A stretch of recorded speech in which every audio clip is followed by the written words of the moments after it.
আজকে মাছের ঝোল, বাঙালি মাছের ঝোল রান্না করবো। মাছের ঝোল রান্না করবো আজকে। মাছগুলো ভালো করে ধুয়ে নিচ্ছি ভালো করে, তাহলে তো ময়লা থাকবে, তাই না? এটা ধুয়ে দিয়ে কেটে রাখলাম। ওটা আলু কাটা আছে। আজকে মাছের ঝোল হবে। এইগুলো হলুদ হলুদ আর নুন মাখিয়ে রেখে দিয়েছি।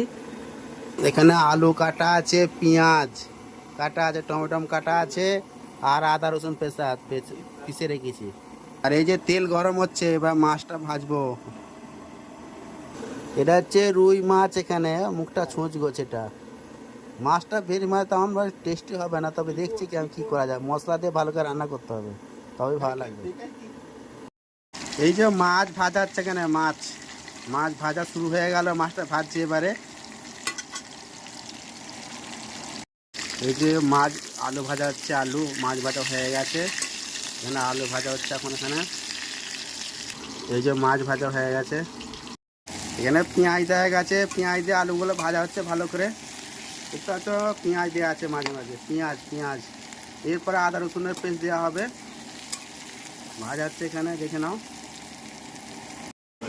তো ফাইনালি এনে মাছের ঝোল হয়ে গেছে।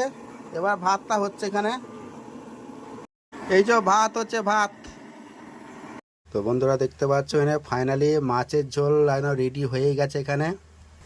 আর এই যে ভাত, আমার একদম ছোট ছোট চালের ভাত, একদম আতক চালের ভাত, ছোট ছোট চালের ভাত। খুব সুন্দর ভাত, খেতে খুব টেস্টি লাগে এসব ভাতগুলো। এই মাছের ঝোল এবার খাওয়া হবে। এখন রাত্রি 12:30 বাজে। খাবো এবারে, একটু পরে শুয়ে পড়বো। 1:30 বাজে শুতে।